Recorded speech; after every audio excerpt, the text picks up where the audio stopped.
அஸ்மத்குருபியோ நம. ஸ்ரீகிருஷ்ண கர்ணாமிருதம் ஸ்ரீ லீலாசுகர் ஆச்சரியமாக அனுபவ பரிவாகமாக அருளி செய்தது. இன்றைக்கி 9வது ஸ்லோகமும் 10வது ஸ்லோகமும் அனுபவிக்கலாம். 9வது ஸ்லோகத்தில் 2வது ஆஸ்வாசம். 9வது ஸ்லோகத்தில் கண்ணன் கையில் தான் ஒரு புல்லாங்குழலாக இருக்கணும் அப்படின்னு ஆசைப்படுறார்.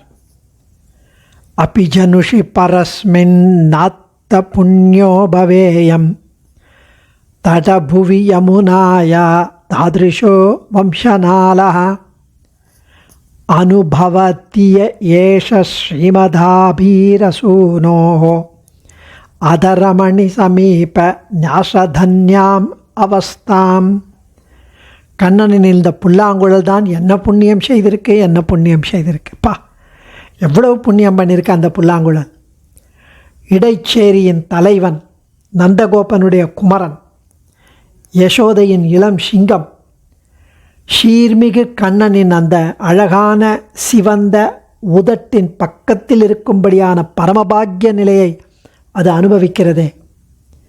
ஆண்டாள் அனுபவித்த மாதிரி கற்பூரம் நாருமோ கமலப்பூ நாருமோ, உன் திருப்பவளச் செவ்வாய்தான் தித்தித்திருக்குமோ, மறுப்பொசித்த மாதவன் தன் வாய்ச்சுவையும் நாற்றமும் விருப்புற்று கேட்கின்றேன் சொல் ஆழி வெண் சங்கேன்னு சங்கை கேட்குறான்.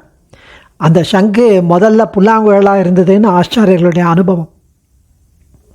அப்படிப்பட்ட பரமபாக்கிய நிலையை அந்த புல்லாங்குழல் அனுபவிக்கிறதே. அவன் உதட்டின் பக்கத்தில் இருக்கும்படியாக, உதட்டை தொட்டு கொண்டு இருக்கும்படியாக. அப்படிப்பட்ட பாக்கியத்தை நானும் அடைவதற்கு இந்த பிறவியிலாவது நிறைய புண்ணியங்களை ஈட்டி அடுத்த பிறவியிலாவது யமுனை ஆற்றங்கரையின் ஒரு மூங்கில் தண்டாக பிறப்பதற்கு முயற்சிக்கிறேன்.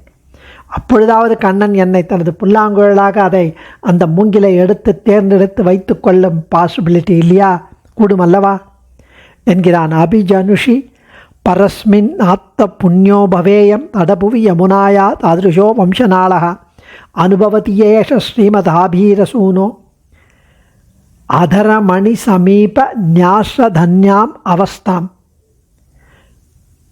யஹா எந்த, ஏஷகா இந்த குழல், ஸ்ரீமத் ஆபீரசூனோக செல்வனான கோபகுமாரனுடைய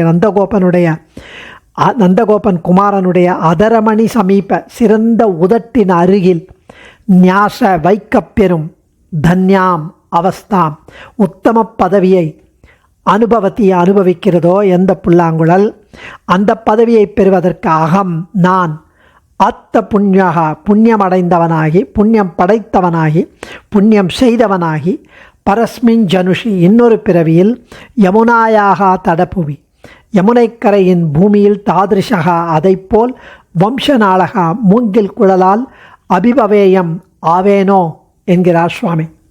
செடியாய வல்வினைகள் தீர்க்கும் திருமாலே நெடியானாய் வெங்கடவா நின் கோயிலின் வாசல் அடியாரும் வானவரும் அரம்பையரும் கிடந்து இயங்கும் படியாய் கிடந்து உன் பவளவாய் காண்பேனோ.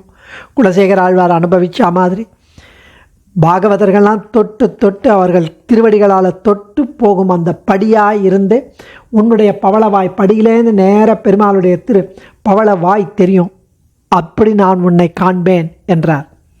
அடுத்த ஸ்லோகத்தில் மனமே கிருஷ்ணனை இடைவிடாது சிந்தி நினை அப்படின்னு உனக்கு ஒரு உபதேசம் என்று தெரிவிக்கிறார். ஐ பரிச்சினு சேத்த பிராத்தரம்போஜநேத்திரம் கபர கலித சஞ்சத் பிஞ்சதாமாபிராமம் வலபிதுபல நீலம் வல்லவீபாகதேயம் நிகில நிகமவல்லி மூலகந்தம் முகுந்தம்.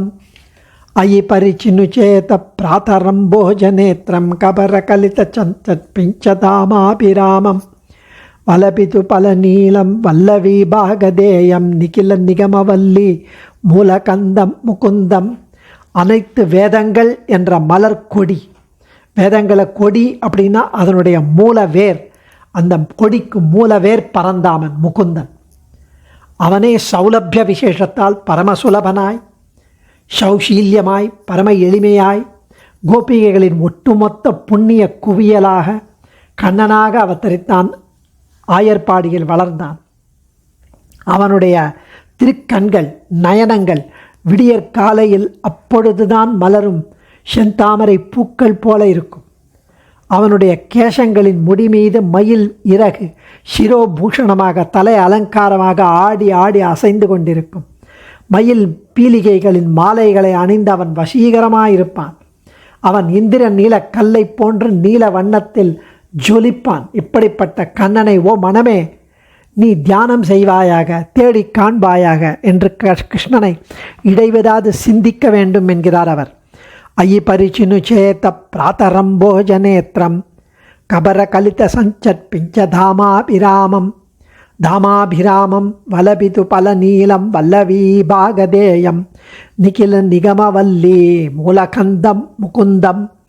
அயி சேத்த ஏ மனமே, பிராத்தகா அம்போஜ நேத்திரம் சூரிய உதய காலத்தில் உள்ள தாமரை போன்ற கண்களை உடையவனும், கபர கலித முடியில் சூடிய சஞ்சத் அசைகின்ற பிஞ்சதாம மயிலிறகின் மாலையினால் அபிராமம் அழகியவனும், வலபின் உபல நீலம் இந்திர நீலக்கல் போன்ற நீலமேக சியாமளன் நீல வர்ணமுடையவன், வல்லவி பாகதேயம் கோபிகைகளின் புண்ணியமே உருவெடுத்தால் போல நிகில நிகமவல்லி வேத திரட்டாகிய அந்த உபனிஷத்தாகிய அந்த கொடிக்கு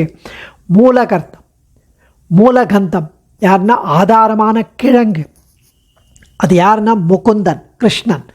பரிச்சினு இடைவிடாது மனமே சிந்தி அவனை நினைத்து சந்தோஷப்படு என்கிறார் சுவாமி. அடியேன்.